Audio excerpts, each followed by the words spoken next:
Alors, nous voilà dans le logiciel de formulation d'aliments pour porc. Nous allons commencer avec Aliments pour porc, qui est le logiciel Evapic, l'édition 2020, comme vous pouvez le voir. Voici l'interface lorsque c'est ouvert. Vous pouvez facilement choisir la langue. On va travailler en français. Vous pouvez également choisir les unités. Comme je vous ai déjà présenté dans les parties théoriques, rassurez-vous bien de choisir sur frais parce qu'il y a une différence entre la teneur en matière sèche et la teneur en matière fraîche. Donc voilà, vous devez faire attention à travailler sur frais. C'est ce qui est plus réaliste, ce qui est plus représentatif de ce qu'on va nourrir nos animaux avec l'analyse proximale sans pourcentage. Voilà, ce sont quelques petits détails là.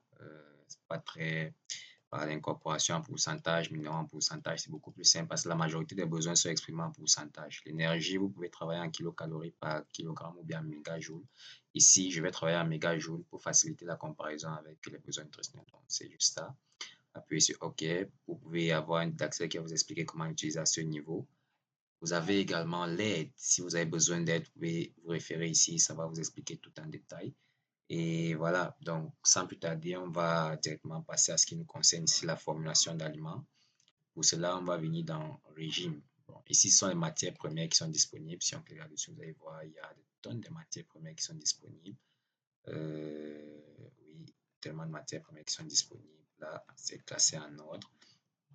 Vous pouvez faire des recherches. Vous pouvez venir rechercher par classe. Vous pouvez chercher des céréales, vous pouvez chercher des coproduits du blé, dont le son de blé, le roulage, le petit blé et tout. Les coproduits du maïs, son de maïs, liquide de maïs, autant de choses. Les autres coproduits de céréales, vous pouvez trouver cela ici, comme les drèches par exemple. Les coques d'avoine, vous pouvez trouver les coproduits du riz, donc c'est bien classifié ici. Vous avez également les graines de protéagineux et d'oléagineux. Ici, vous allez voir les graines de soja, les graines de colza, graines de coton, graines de lin, les haricots communs, les lentilles. Donc, il y a tellement d'ingrédients ici. Dans ce logiciel, c'est son avantage. C'est vrai que tous ces ingrédients sont destinés au porc parce que vous savez, euh, les nutriments que le porc va tirer du maïs ne sont pas les mêmes nutriments que le poulet ou le poisson vont tirer du maïs. Donc, chaque espèce digère et valorise les ingrédients d'une manière différente. Donc, ne pensez pas que avec les valeurs du maïs pour la volaille, ce sont les mêmes valeurs pour le porc, par exemple, ou bien pour le poisson. C'est pour ça qu'il y a un logiciel spécifique pour chaque animal. On a aussi des coproduits de fruits et des légumes. On a euh, voilà, des amidons, les racines, on a les betteraves, on a le manioc, on a la patate douce, la pomme de terre. Euh, il y a tellement d'ingrédients, les farines et solides de poisson, vous allez voir différents types de farines de poisson. Comme je dis, la farine de poisson n'est pas égale à la farine de poisson. Vous voyez, il y a type 62, il y a type 65, il y a type 70. Là, ça veut dire 62% de protéines, 65% de protéines, 70% de protéines. Eux, ils n'ont pas les soucis chez nous de fausse farine de poisson, la farine de poisson locale.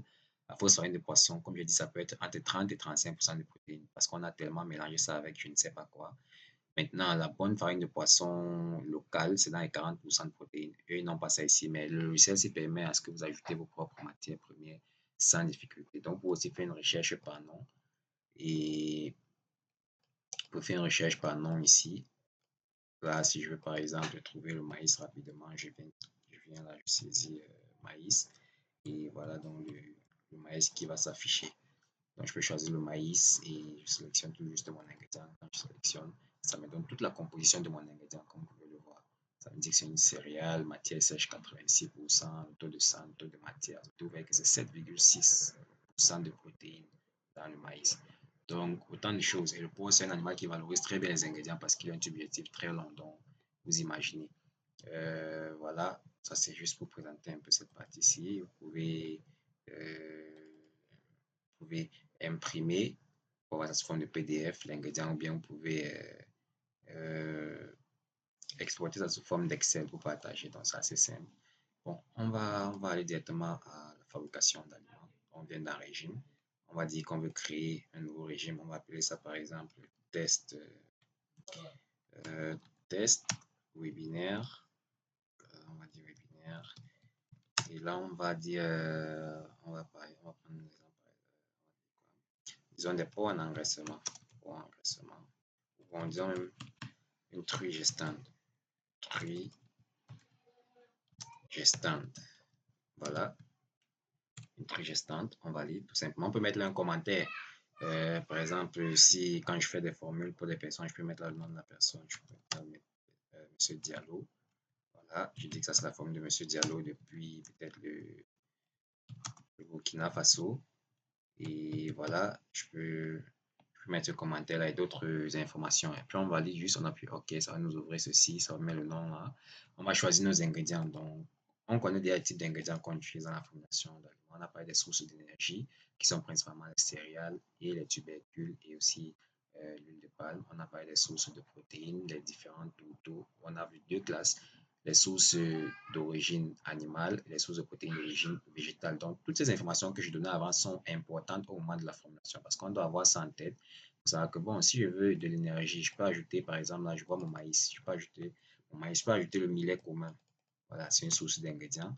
C'est une source d'énergie. S'il y a du riz de mon côté, je peux prendre, par exemple, du riz cargo.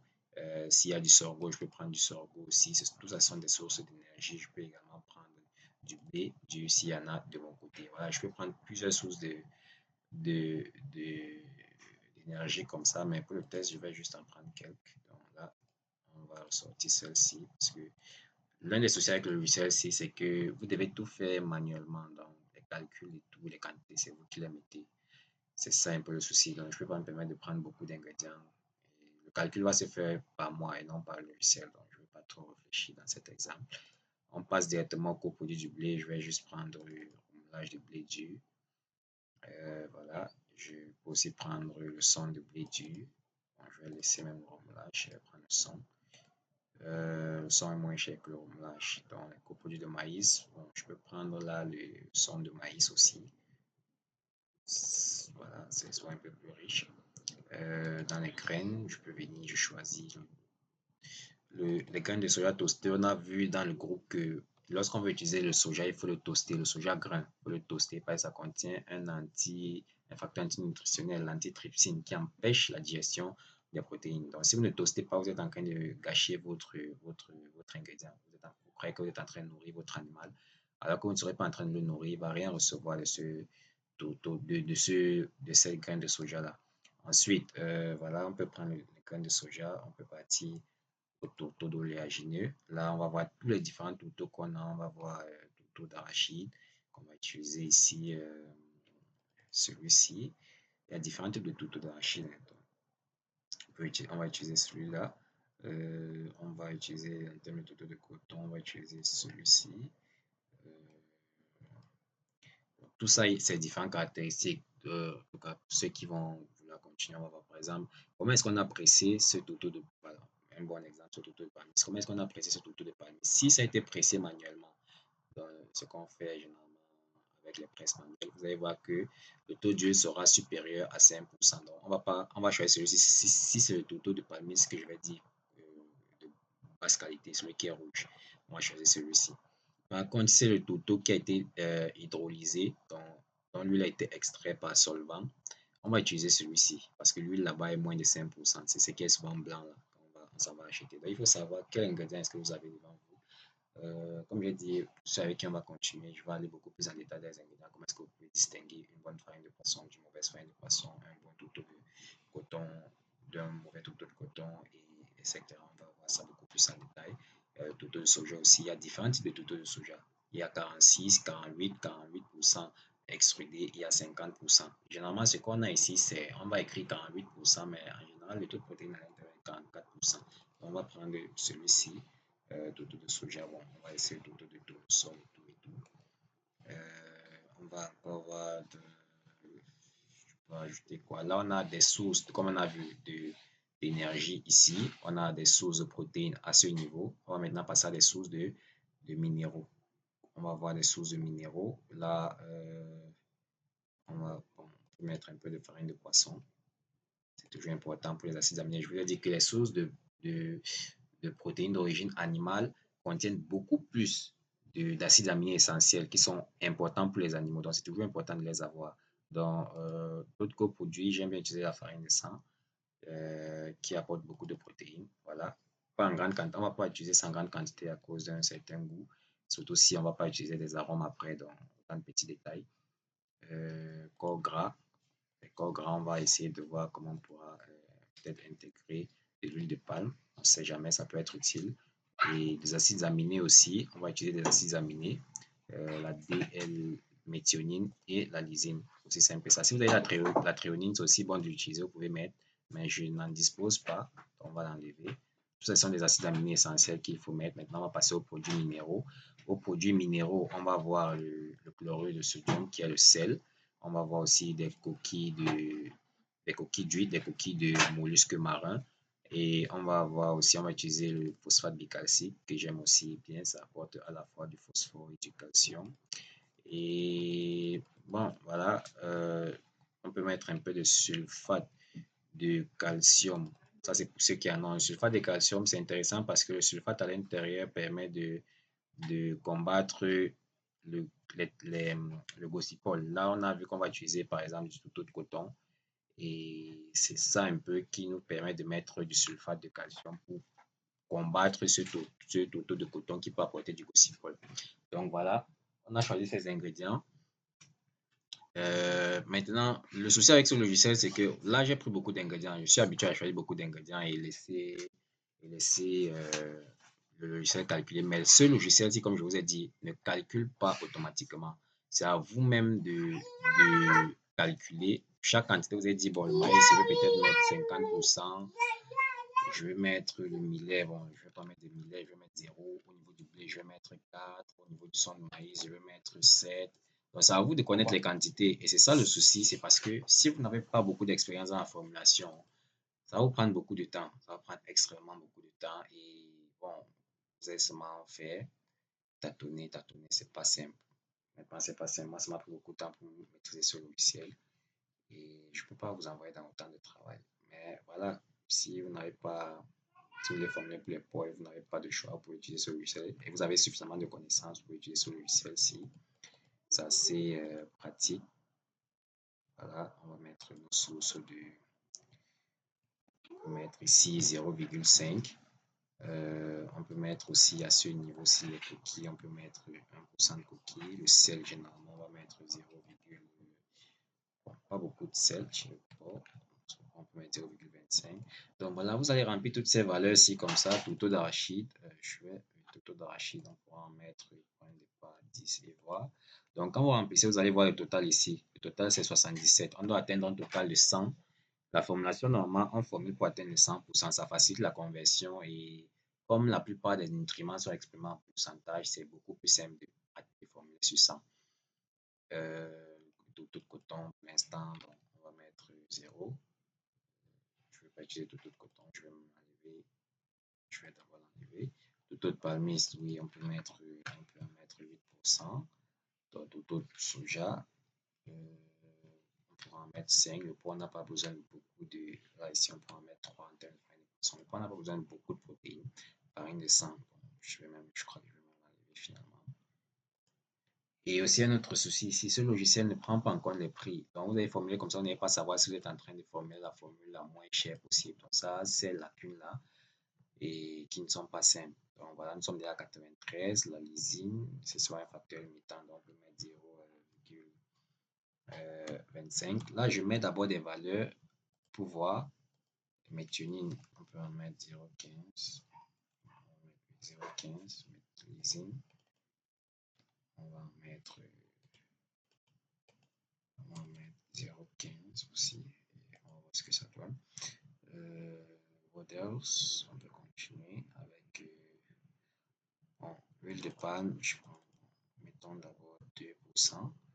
Bon, il manque à peu près 4 qu'on doit rajouter ici. Où est-ce qu'on va rajouter ça? Où est-ce qu'on peut rajouter cela? Donc, c'est ça un peu la difficulté. Si vous n'avez pas beaucoup d'expérience dans la formulation, ça sera compliqué. Ça sera compliqué. Donc, on va venir ici au niveau du bleu, on va mettre 8. Voilà.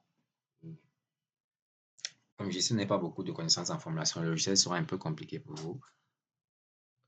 Donc, on est à plus de 100. Donc, il faut que je diminue quelque part. Je vais venir diminuer un peu de lysine là. Je vais mettre 0,1 à la lysine. Et voilà, on est à 100. Si ce n'est pas à 100, le logiciel va nous dire qu'on n'est pas à 100 et ça va refuser. ça va refuser de formuler convenablement. Donc, ça va nous mettre un message d'erreur là. En tous les cas, ça c'est juste une courte présentation que je vais faire. Il y a beaucoup d'éléments. Est-ce que ça sera des farines dégranulées, tout ça, le type de phytase qu'on va ajouter, des enzymes phytatiques ici. Bon, il y a ces petits détails là qu'on peut regarder. Bon, on a fini, on a atteint les 100. On va donc cliquer sur OK, ça va faire les calculs. Ça va nous afficher la composition de notre aliment ici.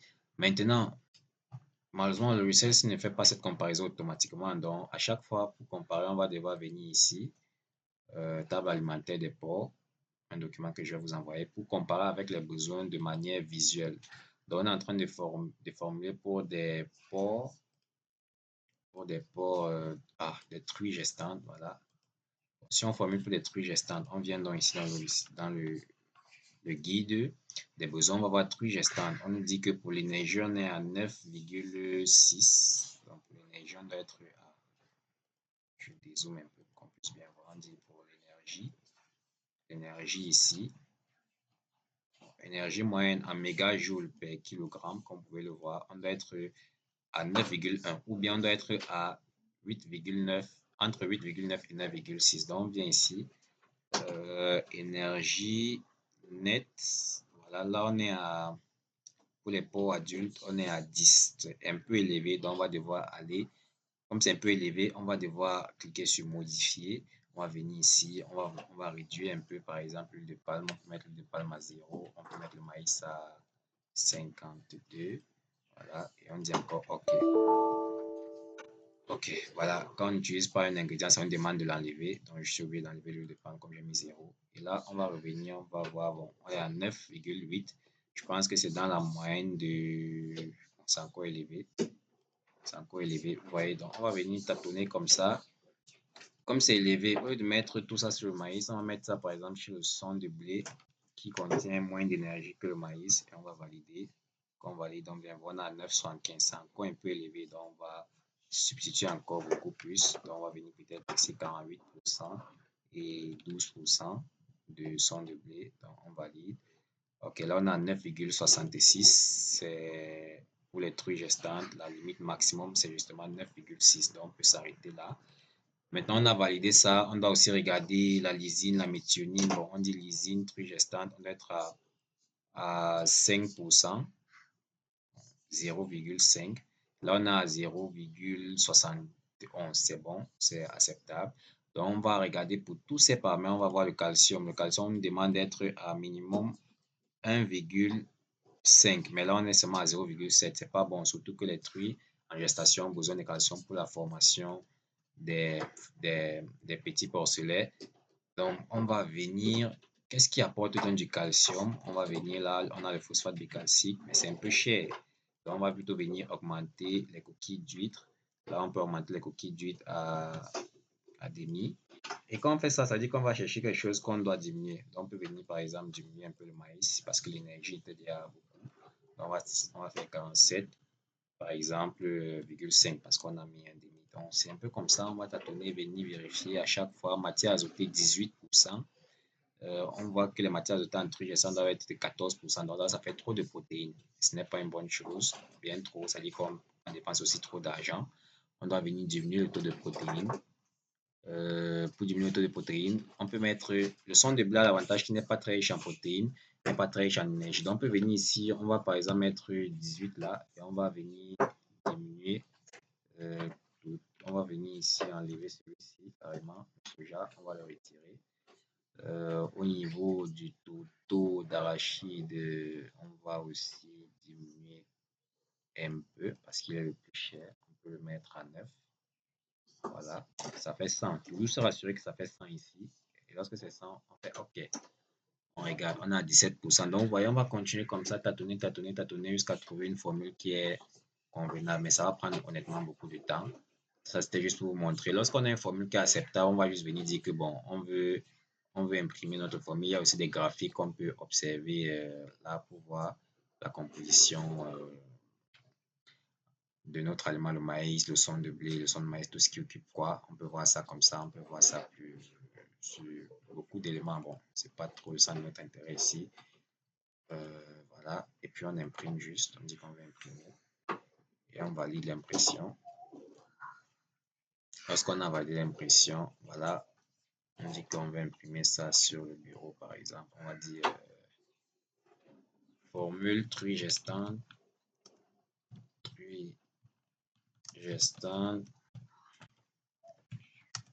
test webinaire.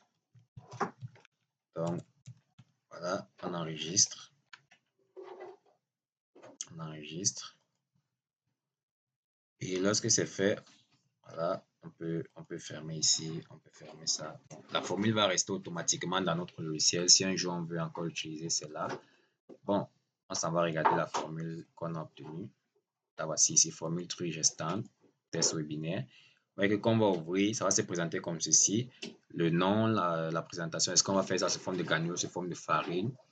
Ça va nous donner le commentaire qu'on a renseigné, la matière sèche. Ça va nous donner une analyse proximale qui va nous dire le taux de sang, le taux de matière azotée, le taux de matière grasse, le taux de matière grasse sur les lipides. Donc, toutes ces informations-là sont renseignées ici. Ça va nous donner les valeurs énergétiques en termes d'énergie nette, c'est ce qui nous intéresse. Donc, on a 9,4, c'est pour les porcs adultes. Voilà. C'est la bonne teneur pour les porcs adultes. Donc, on va continuer. Ça, c'est la première page. Ça nous donne aussi le taux d'acide aminé. On regarde surtout l'acide aminé digestif. C'est plus important parce que c'est ça qui présente la véritable quantité de matières grasses, pardon, d'acides aminés, pardon, qui sont utilisés par l'animal. Ce n'est pas les totaux, c'est les acides aminés digestifs. Donc, on regarde et on peut comparer avec ce qu'on a à chaque fois. Donc, on doit venir ici et comparer à chaque fois pour voir si les quantités sont suffisantes. Et bon, voilà, le taux de calcium, vous voyez, on avait vu 1, mais là on a 0,9, c'est pas suffisant, il fallait encore corriger ça et tout et tout. Et à la fin, maintenant, ça nous donne la composition même de l'aliment en question. C'est ça même qui nous intéresse. Ça nous dit que bon, dans cet aliment, on doit avoir 47,5% de maïs, on doit avoir 18% de blé, on doit avoir 7% on doit avoir 7% de son de maïs, on doit avoir 9% totaux d'arachide, 8% de palmiste, 5% de soja, 3% de farine de poisson, lysine, méthionine. Ça nous donne toutes les quantités à ce niveau, la dernière page. Et c'est ça qu'on va aller pour acheter les ingrédients et fabriquer notre aliment simplement. Donc voilà, c'est un peu comme ça que vous pouvez utiliser le logiciel Evapic 2020 pour avoir vos formules pour les porcs. Je précise que c'est un logiciel dédié seulement pour les porcs. L'avantage, c'est que ça contient énormément de matières premières. C'est un très gros avantage pour ce logiciel. Ça contient beaucoup de matières premières destinées aux porcs. Mais comme vous avez vu, c'est assez complexe à utiliser parce que, bon, vous devez avoir une bonne connaissance en nutrition animale. Vous devez savoir qu'est-ce qui apporte quoi. Et aussi, ce n'est pas automatique. Donc, vous devez tâtonner vous-même, tâtonner, avoir cette connaissance-là pour pouvoir avoir un bon aliment. Et aussi, ça ne formule pas au coût le plus bas. Parce que là, on ne connaît pas le coût de notre aliment. Il va falloir qu'on fasse un calcul, on voit combien ça nous coûte, combien ça coûte en termes d'achat. Et parfois, ça peut être trop cher. Donc, malheureusement, ce sont un peu les lacunes de ce logiciel. Mais pour un logiciel gratuit, on va lui dire merci déjà. Et on peut ajouter nos matières premières également, on peut comparer avec tous les besoins des ports et tout et tout. Donc, c'est assez intéressant. Voilà, ça c'était pour le logiciel Optifeed. Pour le logiciel, Evapic, pour les ports. On va passer au prochain logiciel qui est l'utilisation d'une feuille de calcul simple. Voilà, donc je crois que elle est déjà ouverte. Ok, une formulation simple par ici. Voilà, ça se présente comme ça.